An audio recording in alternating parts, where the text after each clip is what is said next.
नमस्कार, जय हिंद साथियों। जैसा कि आपको पता है कि उत्तर प्रदेश के प्रयागराज में इस बार जो महाकुंभ लग रहा है वो लगभग 144 सालों बाद लग रहा है।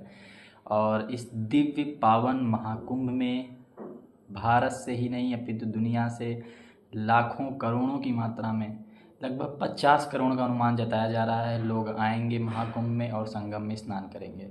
ऐसे में दुनिया से भी बहुत सारे बाबा साधु सन्यासियों का यहाँ पर जमावड़ा भी लगने वाला है।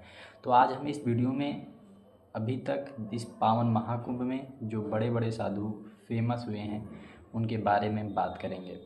तो सबसे पहले हमारे सामने जो बाबा जी आते हैं उनका नाम है पैहारी बाबा। पैहारी जैसा कि पता है, पै मतलब होता है पीना, यानी पीने से रिलेटेड हैं। पैहारी बाबा जो है वो 41 साल से मौन हैं और उन्होंने 40 साल से अन्न या खाने पीने की कोई भी सामान प्रयोग नहीं की है। वो सिर्फ चाय पीकर ज़िंदा रहते हैं। भक्तों को भी प्रसाद के रूप में वो चाय देते हैं। कहते हैं कि चाय में दूध होता है और दूध में वे सारी चीज़ें हैं जो एक आदमी को ज़िंदा रख सकती हैं। बाबा का असली नाम जो है वो दिनेश स्वरूप ब्रह्मचारी है। और बाबा इसके साथ साथ यूपीएससी की कोचिंग भी देते हैं। और जो बच्चे होते हैं वो सुबह 4 बजे उठकर उनके पास कोचिंग के लिए आते हैं। बाबा खुद अपने हाथों से यूपीएससी के नोट्स तैयार करते हैं। अगर आपको भी बाबा से मिलना है तो सेक्टर नंबर 15 जो कुंभ का है उसमें बाबा जी विद्यमान हैं। अब आइए दूसरे बाबा जी के बारे में बात करते हैं। दूसरे बाबा जी हैं कार में चलने वाले। जी हाँ, आप सही सुन रहे हैं, वंडर कार में चलने वाले टार्जन बाबा। टार्जन बाबा जो है उनका वो इसीलिए फेमस है कि उन्होंने जो अपनी एम्बेसडर कार है उसी को अपना आश्रम बना रखा है। मध्य प्रदेश के इंदौर से आए हैं। इनका नाम है महंत राजगिरी और इन्हें एम्बेसडर बाबा के नाम से भी जाना जाता है।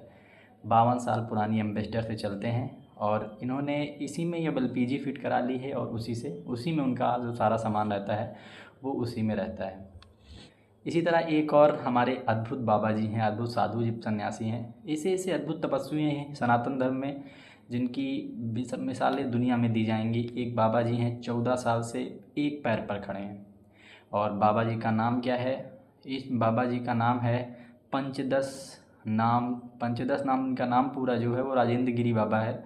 और ये पंचदश नाम जूना अखाड़े से संबंधित हैं। और ये बाबा जो है 14 साल से एक ही पैर पर खड़े हैं। एक ही पैर पर खड़े खड़े वो सोते भी हैं और एक ही पैर पर खड़े खड़े वो खाना भी खाते हैं। वो कहते हैं कि हमने मानव कल्याण के लिए ये तपस्या करी है और ये लगभग 6 साल तक और जारी रहेगा। 12 वर्ष की उम्र अवस्था में उन्होंने संन्यास ले लिया था और 6 वर्ष की कठिन तपस्या के बाद उन्होंने जन कल्याण के लिए ये हठ योग करने का निर्णय लिया।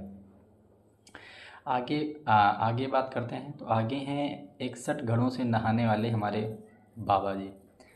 एक बाबा हैं जो 9 साल से हठ साधना कर रहे हैं और वो सुबह 4 बजे कड़ाके की ठंड में 61 घड़ों के ठंडे पानी के साथ स्नान करते हैं। बाबा का नाम है प्रमोद गिरी महाराज।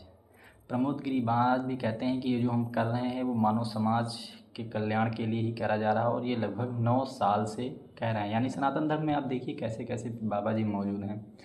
अगले सन्यासियों की बात करें तो अगले सन्यासी जी हैं 1.25 लाख रुद्राक्ष धारण करने वाले बाबा जी हैं। खासियत इनकी क्या है कि ये सर्दी में 1001 मटके से के जल से स्नान कर चुके हैं। इनका नाम है गीतानंद महाराज। ये अपने सिर पर लगभग 1.25 लाख रुद्राक्ष धारण किए हुए हैं और जिनका वज़न आप कल्पना नहीं कर सकते, जिनका वज़न लगभग 50 किलोग्राम। वह 6 साल से रुद्राक्ष सिर पर रखे हुए हैं और ये रुद्राक्ष बाबा को भक्तों ने दिए हैं और महाराज जी जो है वो जूना अखाड़े से जुड़े हुए हैं। अगले बाबा की बात करें तो अगले बाबा का नाम है घास वाले बाबा। प्रयागराज कुंभ में एक अनाज वाले बाबा भी आए हुए हैं और सोनभद्र के रहने वाले अमरजीत, इनका नाम है अनाज वाले बाबा। 14 वर्षों से अपने सिर पर गेहूँ, चना, बाजरा जैसी फसलें उगाते हुए चले आ रहे हैं। और बाबा जी ने जो ये हठ योग किया है वो हरियाली का संदेश देने और विश्व शांति के लिए दिया है। और बाबा की इस तपस्या को देखने के लिए, क्योंकि कोई सर पे कैसे उगा रहा है, इसको देखने के लिए भारी संख्या में लोग वहाँ पर आ रहे हैं। ऐसे ही एक बाबा हैं नाखून, वो 2011 से लगातार एक अनोखा रिकॉर्ड कायम कर रहे हैं। वो अपना एक हाथ खड़ा करके रखते हैं, यानी एक हाथ परमानेंट खड़ा रहता है। उज्जैन के रहने वाले राधेपुरी बाबा हैं। वो 2011 से लगातार अपना दाहिना हाथ जो है वो ऊपर उठा के रखे हैं और बाबा का जो अपना हाथ है पूरी तरह सुन्न पड़ गया है और वो चाह के भी उसको नीचे नहीं कर पाते हैं, करना ही नहीं चाहते हैं। बाबा अपने नाखून तक नहीं काटे हैं। ऐसे दिव्य दिव्य संत हमारे इस महाकुंभ में हैं। आप भी महाकुंभ जरूर आइए, दर्शन करिए। और 144 सालों बाद ऐसा योग बन रहा है, तो आइए इस पावन महाकुंभ में संगम में डुबकी लगाइए और मानवता के कल्याण के लिए ईश्वर से प्रार्थना करिए। बहुत बहुत धन्यवाद।